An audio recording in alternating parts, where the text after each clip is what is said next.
is a frightening place. How are we to navigate the perils that lurk out there? How can a person spot dangers, hazards, threats, risks that, if unseen, unnoticed, might lure them to their doom? Well, the British Army has some advice for its soldiers concerning what they should be worried about, threats they should take note of while they are on patrol in a hostile environment. The first thing the soldiers are told to look out for is the absence of normal, i.e. the sudden disappearance of children or women or traffic from the streets, the removal of sheep or goats from the rural landscape, those things that should be there suddenly not being there. The second phenomenon they are warned to be vigilant about is what the army refers to as the presence of abnormal, meaning the abrupt appearance of things that shouldn't be there suddenly being there. Unfamiliar pickup trucks, hard-faced men in black robes showing up on street corners trying to look like itinerant balloon sellers, or perhaps an unexpected request from an old friend asking for help in a time of crisis.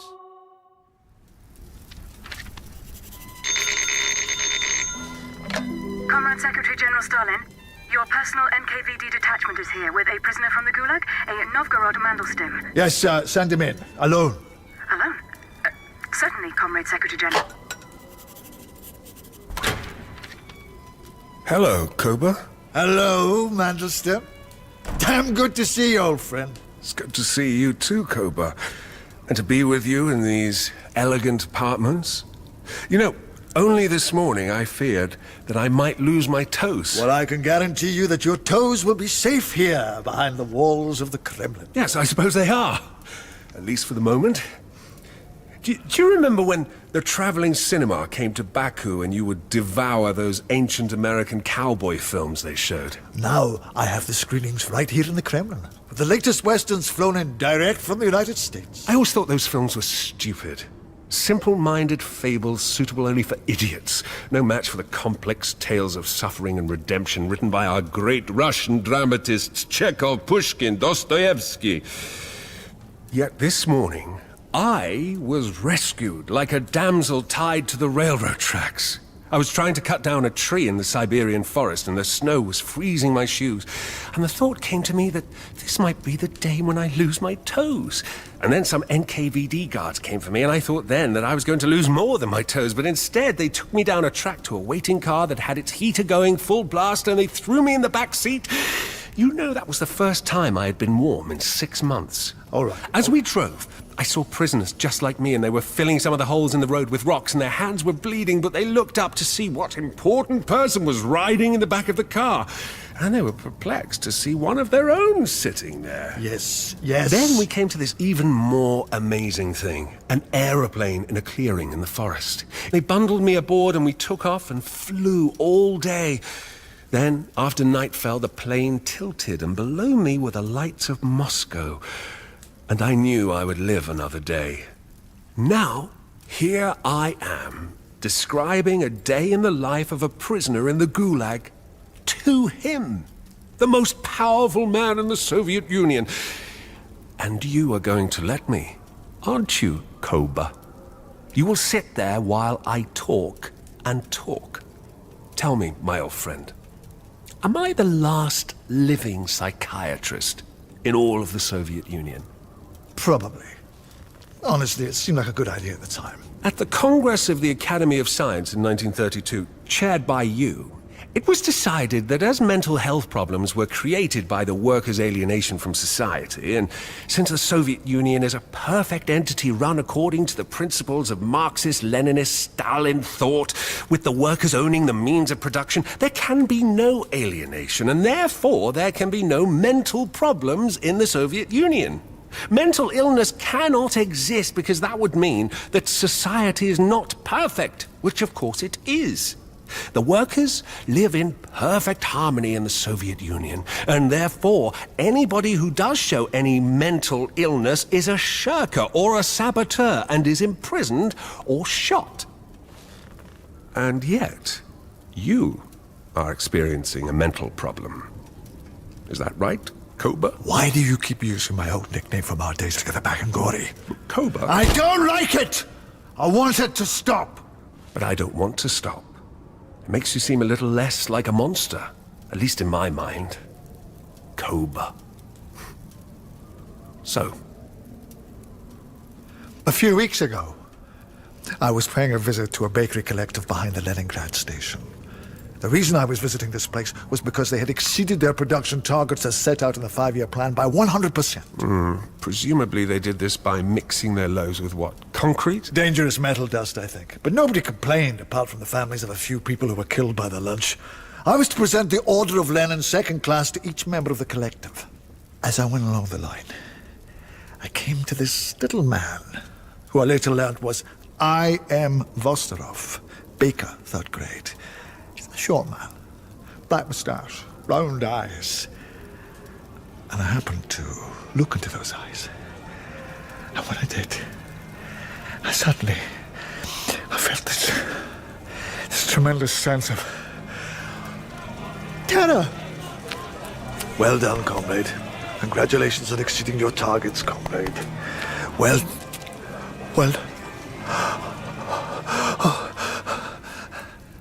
Overwhelming panic and paralyzing fear. Covered it up, of course, but when I got back here to my apartment, I ran around shouting, "Stop it! Stop it!" weeping like a child and hitting myself on the head. I sat at my desk and composed an order to Yagoda, head of the NKVD, to deport the entire bakery collective to Siberia. And I thought to myself, that'll sort you out, I.M. Vostorov, you little shit. But the idea of the little baker, just picturing him in my mind, made me fall off my chair with unbelievable, crushing terror.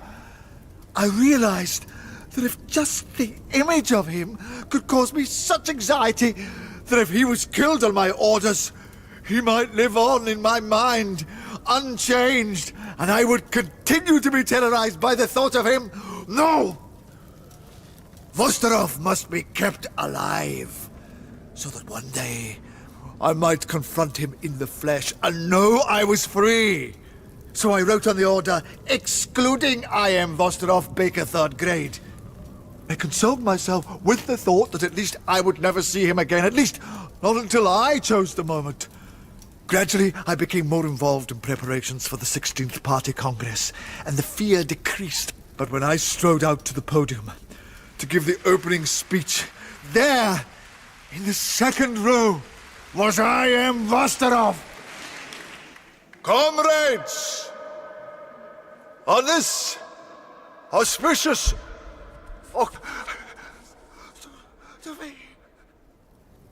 As those who are afraid of snakes will see a serpent, or a coiled hose that might be a serpent, or a coiled hose behind which serpents might be hiding, or a barrel in which serpents might be slithering and twining over each other, where others would only see a hose and a barrel with no serpent-related qualities at all. My eyes zoomed in on the features of I.M. Vostorov.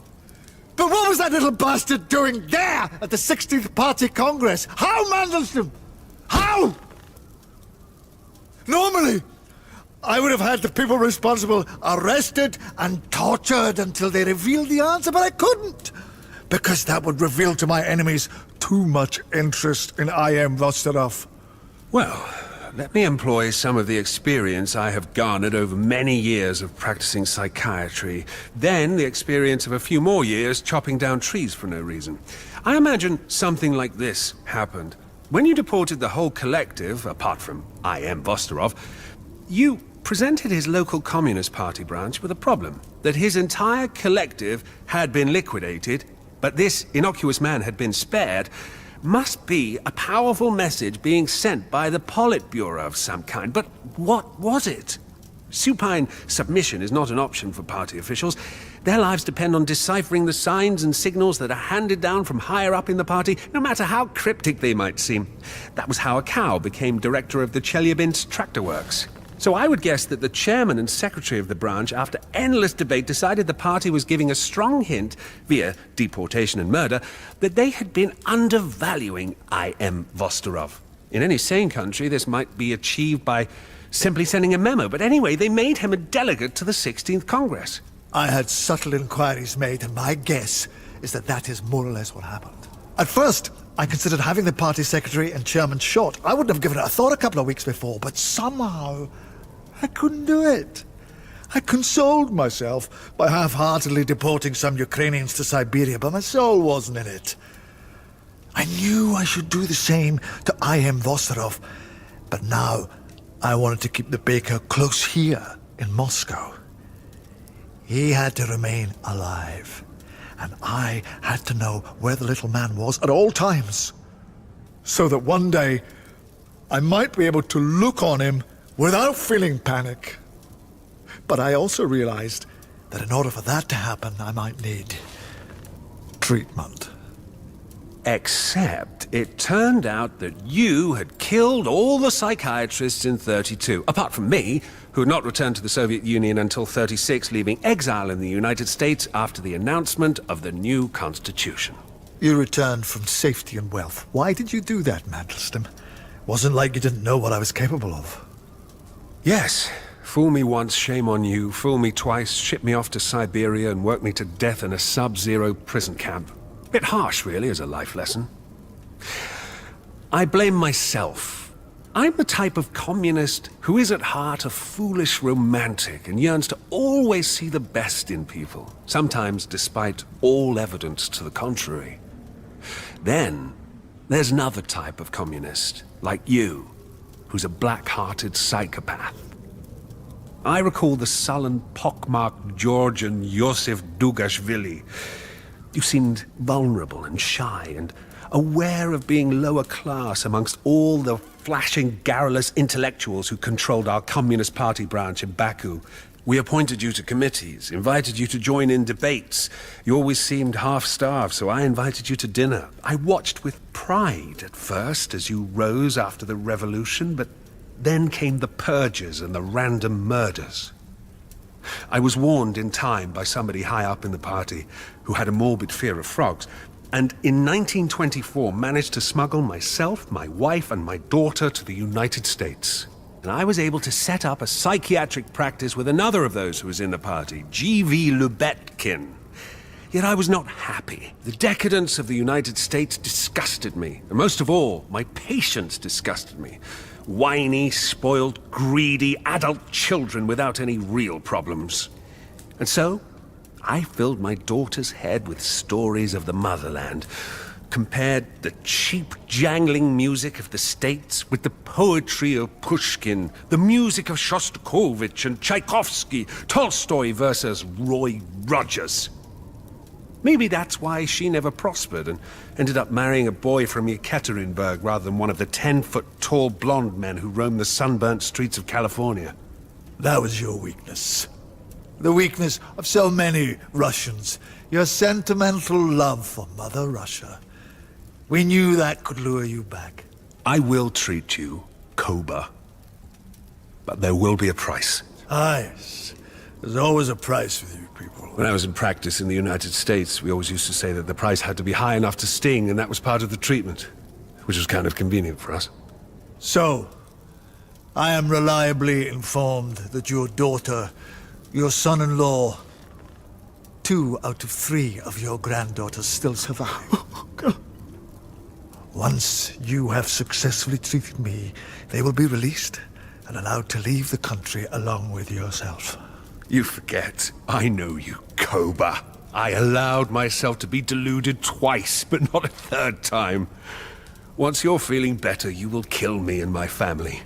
Patients, when they're in the grip of their illness, think they will be grateful that you bring them back into the light. They always moan about the bill. You will be no different. I could have your family brought here and tortured in front of you. Then my heart would be filled with hate, and I would not be able to treat you even if I wanted to. What are your terms then, bastard? My daughter and her husband and their children are to be transported immediately to the United States. When I have spoken to them on the telephone and to one of the emigres, Raskolnikov or Lubetkin, then I will begin treating you, not before. Yes, Comrade Secretary General? Have one of my orderlies come and escort Comrade Novgorod Mandelstam to a secure guest suite. One of the nice ones. not one of the bad ones. So this will take some time, Mandelstam. Your daughter, your son-in-law, and your 2 granddaughters will have to be brought together from the various places where they are staying. Then they will travel by train to Vladivostok. From there, a ship can take them across to the west coast of the United States. All that will be as nothing compared to the difficulty of making a phone call from Los Angeles to Moscow. Still, it will be done if I command it. Enjoy your new quarters. I will try, Koba.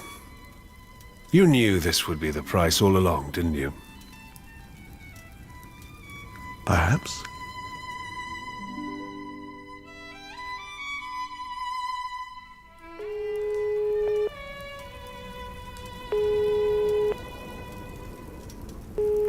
Katya? Father! Oh, my darling Katya, I'm so sorry for what I've put you through. I filled your head with all these stupid, sentimental ideas of my homeland. Oh, us Russians, how we suffer, but then we laugh and we dance and we drink vodka. I don't recall much laughing. You know one of my daughters is dead. I know. I know. And it is my fault. I'm so sorry. If I hadn't dragged you back to this hellish place, she would still be alive. Where are you now? We are in Lebetkin's house in Beverly Hills, with a whole crowd of the other emigres. Are you safe? There are Pinkerton men with shotguns all around, guarding the house. Then you're safe for now. Will you be coming too, Father? I don't know, Katya. Let me speak to Lebetkin. Hello, Mandelstam? Is he there, listening? In another room, I expect he is, yes. You will hunt them down if they're not hidden well. I know it. They will be. We've learned to do these things over the years. Say goodbye to Katya, Misha, and the children for me. I will. Goodbye. Goodbye. The first few weeks of Stalin's treatment seemed to get nowhere. The dictator remained anxious and afraid. Then, one day, Novgorod Mandelstam was presented with an ethical dilemma which he thought no psychiatrist could possibly have encountered in the short but colourful history of the profession. He had the sudden realisation that for the moment Stalin's fear of the little baker was considerably curtailing his own murderous instincts. Deportations were down, executions were almost as low as they had been under the Tsar. In the workers' apartment blocks, where people had disappeared more frequently than a magician's assistant, the population was stable for the first time in years. As the weeks went by with no crackdown, so people dared to sing the old songs, to worship the old gods. In the West, the border guards became lazy, and each night more and more shapes slipped the wire and into Poland. Via Georgia and Azerbaijan, the camel trains ran again into Turkey. To the east of Sakhalin Island, in one night, 1,000 tiny boats made for Japan. While in the Ukraine, peasants dragged political commissars from their offices and burnt them alive in the market square. It thus came to Novgorod Mandelstam that if he was to somehow cure Stalin, the state terror would begin again, immediately.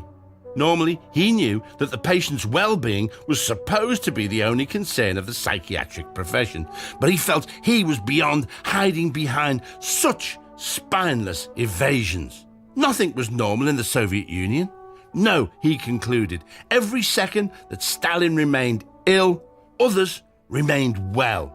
Therefore, it was his duty as a human being, though perhaps not as a psychiatrist, to strive to make his patient worse.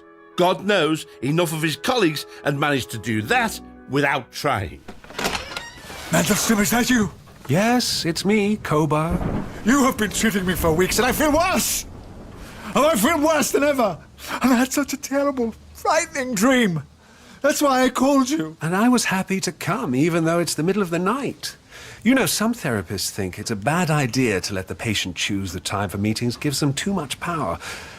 But I want to see you well, Koba. So who has time for such restrictions? You do wish me well, don't you, Mandelstam? Of course. I care more than anything else for the well-being of the people of the Soviet Union, and you are the leader of the Soviet Union. So, tell me about this dream. Either I am paralyzed and unable to speak, or I'm being menaced by a giant figure clutching a loaf or a small bread roll. I see. Well, as these dreams are so upsetting for you, I suggest that you get a lot less sleep. I'm going to prescribe Benzedrine tablets for you that you can collect from the Kremlin pharmacy. I suggest you take a handful of them whenever you feel sleepy. I also think it might be a good idea if you tried to remember all the people you have killed in your long rise to the top. You know, there are huge gaps in my memory of the early years. I retain in my mind every committee and subcommittee of the Communist Party, but I can't recall where I went to school, or what the name of my dog was back in Gori. You know, Koba, it seems to me you are three people. In the beginning, there was Yosef Zhugashvili, the shy, pockmarked seminarist. Then came Koba, the folk hero, the idealist who wished for a better world. And finally, Stalin, the man of steel. I have a theory that it is Zhugashvili, the child, who is somehow leaking through and trying to deflect you from your murderous path. Anton! What? Anton! That was the name of my dog back in Gori. You know, Mandelstam, I suddenly feel a bit better. Well, we mustn't get ahead of ourselves, Koba. There's a long way to go yet. Much more treatment will be required. Maybe it would be wise to increase your Benzedrine dose. And I hear sleeping on wet sheets can be remarkably effective in treating anxiety. But from that moment, despite Mandelstam's worst efforts, over the following weeks, Stalin began to get better. Koba? Koba? Hello, Mandelstam. Sorry I'm late. You never guess where I've been. Tell me. I just went down to the bakery behind the Leningrad station in disguise. And when the workers came out for lunch, I saw a certain person. And I did not faint. I regarded him as I would regard any Soviet worker. So, I have cured you. It would appear so. And are you grateful? Ah, you are smiling. You know, Koba, you have a lovely smile. I wonder if that is why people have constantly underestimated you. In your case, nature's warning system has failed to work. It is as if the rattle of the rattlesnake has started playing sweet music, or the bright red of the poisonous berry had turned to the fuzzy pink of a delicious peach. Gratitude is a bourgeois concept, Mandelstam. Each Soviet worker performs his allotted task within the great socialist system because he is part of the inevitable advance of the proletariat. Let me ask you something, Koba. Why did you kill everybody? They threatened my position. And why was that bad? I am the only one who can ensure the revolution continues. But what is the point of it all? Millions still starve in the Ukraine, the camps are full to overflowing, and the guards behave in the worst way humans are capable of. But one day, things will be better. And when will that be? When everything is better. You said you would let me return to the United States if I cured you of your fear. You have looked into my mind, Mandelstam. Do you think that's likely? No. So, back to the camps? No, not the camps. No. No, I thought not. Come on, you lot, show yourselves out! My name is Novgorod Mandelstam. I'm a psychiatrist. I've been treating Joseph Stalin. Line up quickly, you morons! Khrushchev, I thought you were supposed to gag him! I have decided that he is a psychopath, but I do not blame him for that. Oh, you not aim your rifles. There's no reason to be frightened of him. He's not a serpent, or a coiled hose that might be a serpent, or a coiled hose behind which serpents might be hiding, or a barrel in which serpents might be slithering and twining over each other. Show down, arms! The people I do blame are those who carry out the orders of a psychopath. Take aim! Fire!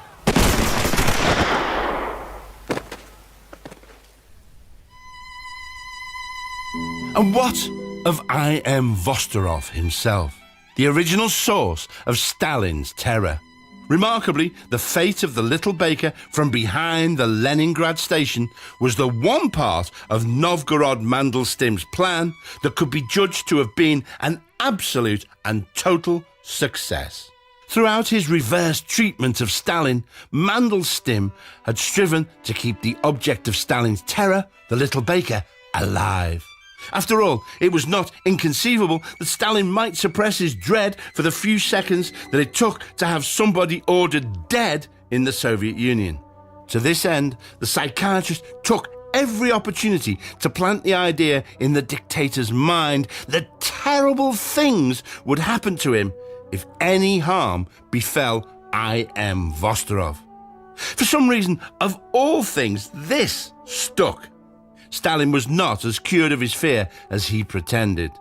As long as I.M. Vostorov lived, and he lived a long time, the little baker was watched over day and night by a special squad of the KGB, of elite officers whose sole duty was to keep him from harm.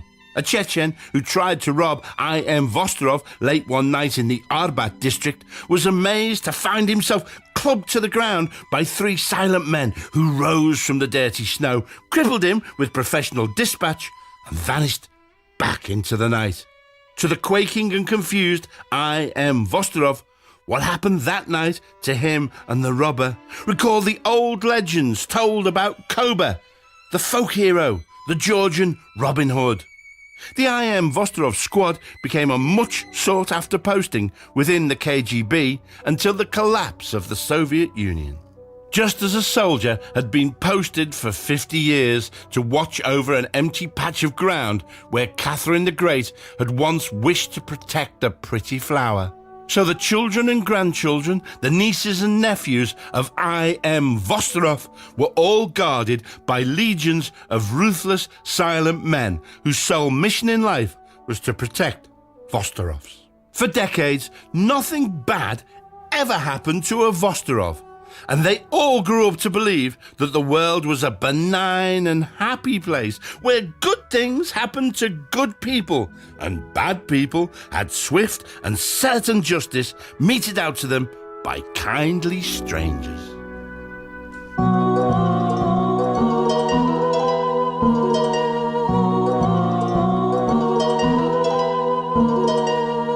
The Absence of Normal starred Peter Capaldi, Freya Parker and Peter Serafinowicz. It was written and narrated by Alexei Sayle. The producer was Joe Nunnery, and it was a BBC Studios production. The 1980s.